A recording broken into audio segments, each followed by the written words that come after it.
TikTok is a treasure trove of bad tax information, and you all keep on tagging me in this lady's video, and so I decided I might as well make a video about this with my reaction to what she's talking about. My name is Nick Kropp, I'm a CPA, and I debunk bogus tax tip videos that you see across the internet. Or sometimes I will let you know that they're correct, it's just a much rarer occurrence. So without further talking, let's go ahead and jump into her video. Okay, I don't know who needs to hear this, and I don't care if anybody feels some type of way about it, but I'm going to put that out there. We can already tell from the jump here that this is going to be the height of an intellectual argument. Did you know that if you bury a loved one in your backyard, that your house now is zoned as a cemetery? I did not know that. Probably because it's not true. And you no longer owe property taxes. It is true that if I am a company that has a cemetery or performs burials, things like that, I am a tax-exempt organization, generally speaking, and thus I'm not actually going to be subject to property tax and things like that, much like a church or other religious institutions are exempt from federal income taxes and state taxes, like property tax. But is just burying your loved one out back enough to rezone yourself to a cemetery business? Probably not. As well as you're no longer part of any HOA or any government anything. Your house is a write-off. Your personal residence will never be fully a write-off for you. That's just not possible because you live there. It is your personal residence, and your personal residence cannot be a part of a business fully. Maybe a portion of it, just like with a business, a portion of my house could be for my office and things. But never will your personal residence be fully written off as some kind of deduction for you. I wish that would be great, but that's just really not a possibility. It's tax-free on any upgrades to your house. I don't know who's getting taxed on upgrades to their house. What I think she means is they're now deductible. They're not. And they can never take your house after that. Generational wealth. It doesn't matter if you default on your mortgage or anything like that. So what she's confusing here is the fact that if I don't have property tax, the government, the state, can't put a tax lien against my house and take my house that way. But yeah, if you default on your mortgage, that has nothing to do with the government. That has to do with a contract between you and the mortgagee. And yeah, they can definitely take your house. That's in the contract you have written with them. Doesn't matter if you become a tax-exempt organization, a company that has cemeteries. It doesn't matter. It does not change the agreement you have with the mortgagee, with the person who holds your loan. They can definitely take your house from you. You still owe your mortgage. They can never take your house from you, ever. They can't take it from your kids. They can never take it. So think about this. Back in the day when you watch things like Wyatt Earp and the movies, they go out back and they bury, their loved ones in their backyard. When did cemeteries become a thing, right? Probably around the first war when we needed money and we instilled war taxes, property taxes, all the bullshit, right? Probably not. In fact, let's go on a little journey here to see when did they first introduce cemeteries into the world. When did they introduce cemeteries? Before 1831, America had no cemeteries. It's not that Americans didn't bury the dead, just that the large modern graveyards did not exist. But with the construction of... Okay, so around 1831, I believe World War I was like, what, 1916 or so? So definitely not relevant to taxes, because also taxes were not even implemented until, what, 1913, 1916? Let's see. Have that pulled up. 1913, it looks like. So definitely not that. See, before the enactment of the present federal income tax in 1913, most states exempted cemeteries from local property tax and excise taxes because cemeteries are viewed as quasi-public organizations performing a recognized civic service. So what we have right now is someone looking at correlation without causation. Really, there is no correlation here, but she's making a connection in her head that it must be that these two things are related, taxes and cemeteries. When in reality, the reason why in those older movies you would see people go out and bury their loved ones out back was probably because they didn't have the money to pay for a plot of land, a cemetery plot, a graveyard plot. So they did it out back, right? And back. In the day, the rules surrounding digging up your own yard were a lot less than they are today, because there's a lot less technology in the ground as there is today. So let's jump back into the video. So cemeteries became a thing. Why? Oh, because they needed property tax.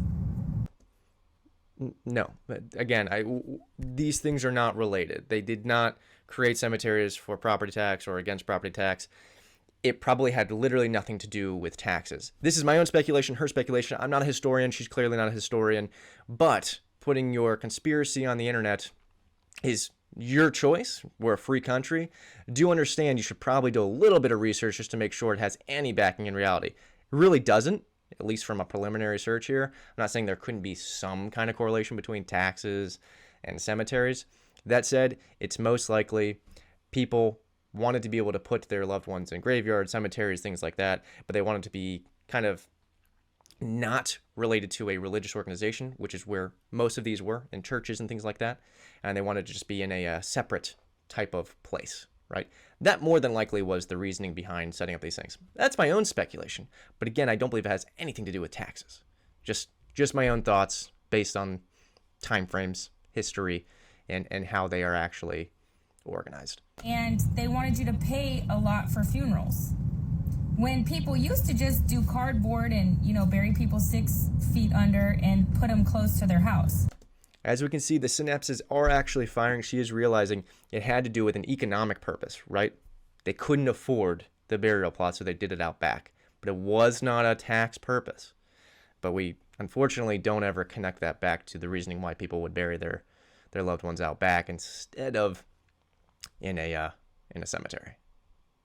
But now they have you pay for a plot of land, pay for a tombstone, pay for a casket, put you in debt basically for a funeral, to put your loved one on a property that's not yours.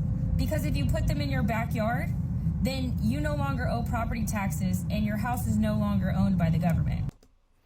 Your house is not owned by the government. I do understand this, though. It is very annoying that you never feel that you truly own your property because you're always paying property tax. I get that argument, and I, for one, also think that's pretty much garbage. But that said, government doesn't own your property, and not the reason why. We had it. It was a cost-prohibitive factor that had people bury them in their backyard, not a tax factor. But we still related it back to people doing it for the tax benefit instead of I couldn't afford to do it at a local cemetery, at a nice traditional cemetery. I don't know who needs to hear this, but I'm just putting it out there. Probably no one needed to hear it, but you did put it out there. Just letting you know. I also just wanted to side note that you don't need any government or anybody's permission to do this. Of course you do. You always need someone's permission to do anything, especially when it comes to exempting yourself from property taxes. How is the government going to know you don't owe property taxes unless you tell them? Which means, yeah, you have to let them know at minimum. I'm rezoning my property. How do you get that done?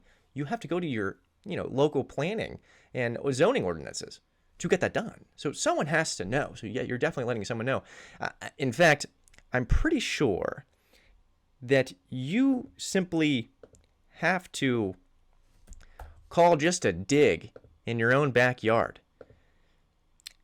Yeah, every time you dig, you should call 811 to make sure that you're not going to, power into some power lines, dig into some power lines or, chip into some county sewer lines, things like that. You got to call someone. You're not just digging 6 feet into your backyard without letting someone know. So that's also definitely not true. But let's let her finish the video out, and then we're going to go back into a little bit more of why this probably is not so. You just need a funeral director and a death certificate, and then your house is zoned as a cemetery. You don't need anyone's permission to do this. Why do you think you need a funeral director or death certificate and things like that? Who are you giving these things to? Who's this proof going to? Was it the state, the county in which you are trying to exempt yourself from property tax? You do need permission, obviously, and you're getting these things in order to not have to pay property taxes. That means that there's clearly permission needs to be granted. Now, all of that said, understand this. When it comes to this argument right here, that I can be exempt from property taxes, this is a state, county, Local jurisdiction issue. So I do not know 100% for certain that there might be a county that you could get this done.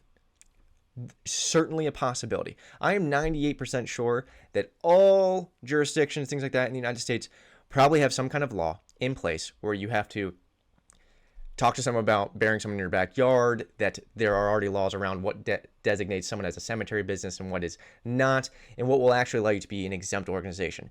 But I'm sure that there are maybe some very small counties, small jurisdictions who haven't made a very solid rule on this, that you could find that loophole, do this in your backyard, get an exemption for your property tax. But as soon as you do that, they are going to fill that hole because you would be the first person that has done that. That is why laws generally come into being, is someone does something, someone sues someone, and now we have to make a law for this thing. But just as an example, I'm going to look at my own state, Maryland, and see what a cemetery is and how I could even be designated as such. So on Maryland's website, cemetery laws by county and jurisdiction. So I have laws about what designates a cemetery per county. And there are a lot of counties in Maryland. There's a freaking ton. So they all have laws surrounding this. So there's clearly permission that must be granted because there's laws about it. Second thing, if I just go to here, this is property tax exemptions. This is what we're talking about, right? Property owned by individuals or religious groups, except as otherwise provided in subsection B of the section. Property owned by an individual or religious group is not subject to property tax if the property is actually used exclusively to bury dead individuals.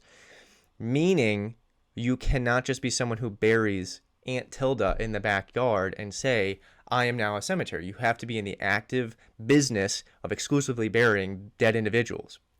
So, unless you're a serial killer putting a lot of people out back, which you're probably not going to be going to the county letting them know, that's not going to work for you because you're not a cemetery. You're just a personal residence burying someone out back, which you still need to ask permission for, but it's not going to now exempt you from property taxes. At least not in Maryland, right? So definitely not going to happen there. Now let's say, looking at federally, how does this work? Obviously, that's a totally different picture, right? Because property taxes are all a state issue. But in their audit guide technique, right, it talks about the exempt organizations, 501c13s are for cemetery companies, and they are exempt from federal taxes, just like other nonprofits would be, right, as we've looked at before. So they generally have been tax exempt, right, because they're owned and operated for the benefit of their members, right, and any corporation, charter, or disposing bodies, and burial or cremation. Those types of things. That's what they are doing, and typically they are nonprofit, and that is how they're going to be organized. So then the other question is, okay, what about like a family cemetery, right? I was like, okay, let me just go down this rabbit hole. What if I put someone in my backyard? So it looks like there could be a family cemetery. Here's a step by step, just from an article. This is best I could do, right? Just find an article on this as well as tertiary information. But again, a little into the legal side of things. So I'm just getting kind of a little bit of a, how would this ever work anywhere in any jurisdiction, right?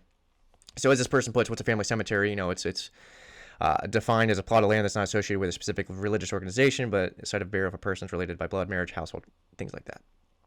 Okay, so it's owned and run by the family members. If you want to start a family cemetery, there are certain things you'll need to do. You will not only want to consider the placement of the family cemetery on the parcel of land, but also the legal matters you'll need to attend to in order to develop it. All right, so some of the things that they mention is, state and local regulations, because there are probably regulations around that. Property surveys, filling in applications, paying fees, material and fencing, understanding all of these things. Now, just looking here. Step 1, home burials are allowed. Make sure they're even allowed. Some states do not even allow it. Have your land surveyed and assessed. Find out your state's requirement regarding family private cemeteries. Find out the zoning laws. Contact your county's clerk. Obtain proper equipment to maintain your cemetery. Decide what equipment's needed. Grave markers, other things to consider. Home funerals or funeral services, embalm, not to embalm, transportation of the body. There's a lot of things just to consider on burying someone in your backyard, right? Because we are no longer the time of the early 1900s. A lot of things have happened. A lot of laws are in place because a lot of suits have occurred and a lot of information is available and a lot of technologies in the ground. A lot of pipes are in the ground. A lot of things are there. Unfortunately, we are now in a place where you got to get a lot of permission for a lot of things you do, even on your own plot of land. And that may suck. If you are not in the middle of nowhere, you're going to have things to consider, neighbors to consider, and laws and regulations to consider. I'm sorry. So I wish it was that easy, but it's definitely not seeming to be. But looking further, let's go ahead and take a look at some of the other states. Just in California, another one that pulled up, right? Health and Safety Code defines cemetery as either of the following. It's used, dedicated for cemetery purposes, burial park, mausoleum, crematory, or a place where 6 or more bodies are buried. Like, oh, I think I found a way around this. 6 or more bodies are buried. If I have 6 family members, now I'm exempt, right? Because now I can be rezoned as a cemetery. Properties discovered to have 6 or more bodies buried in it is not eligible for the exemption unless it's used exclusively for burial purposes. Darn. So just like with Maryland, needs to be the purpose of that property. So again, that's another state with another law, very similar, which means we're probably going to have very similar laws for every state. This one's just for West Virginia, right? And this was talking about, family-owned cemeteries and things like that, right? So in 15.5, we see property can be classified as a cemetery. It's property where in a deceased person's remains are permanently buried or otherwise permanently interred, tombstones, yada, yada, yada. Such properties are exempt, right, from, what are we talking about? From property tax. Family-owned cemeteries are exempt from ad valorem property tax. However, when a family cemetery is part of a larger parcel should not be exempt from tax unless the primary and immediate use of the parcel as a whole is as a cemetery. So even West Virginia, which does mention the family-owned cemeteries, even notes you must be using it for that purpose in order for that parcel of land to be exempt. Your house, certainly not going to now be a write-off. You're going to owe taxes, more than likely. I wish that there was some kind of magic cure for not paying property tax. That would be sweet. But do understand, whenever you hear on the internet something that sounds too good to be true, it more than likely is. And I understand tagging me in this video because, hey, it's talking about tax. What is the rule here? Can I actually do this? The unfortunate part is, again, this is a state, local, county jurisdictional issue. And so it really depends on each individual's location and specific jurisdictions, rules, and regulations surrounding this. But generally speaking, if I'm looking at the rules and regulations for a number of states, they seem to be saying that unless I'm exclusively operating as a cemetery business, I'm not exempt from anything, right? Because it all goes along with, are you actually an entity that's operating with this exempt purpose? Because that's what these cemeteries are. They're exempt organizations. And thus, they're not subject to the same taxes as the rest of us individuals are. So I'm going to have to go with a big 98% no, because there might be a 2% chance that there are some very, very, very, very local jurisdictions that might be able to have this loophole enacted. Again, I just think, though, if as soon as that person enacts that, tries to get that done, it either will be denied and they'll fill that hole, that loophole there in the law, or they'll get it done and then no one else is getting it done because you just told them, hey, there's something missing within the law here. So generally speaking, no, I would not take this at face value. This definitely would not be true for the majority of people, if not all people in the United States. So that's my thoughts on it. Thanks so much for watching. Be sure to tag me in any videos you see across Instagram, TikTok, or YouTube here. Be sure to follow me on there as well on TikTok or Instagram. And also be sure to like, subscribe, comment, and hit that notification bell here on YouTube. I look forward to seeing you all in the next video.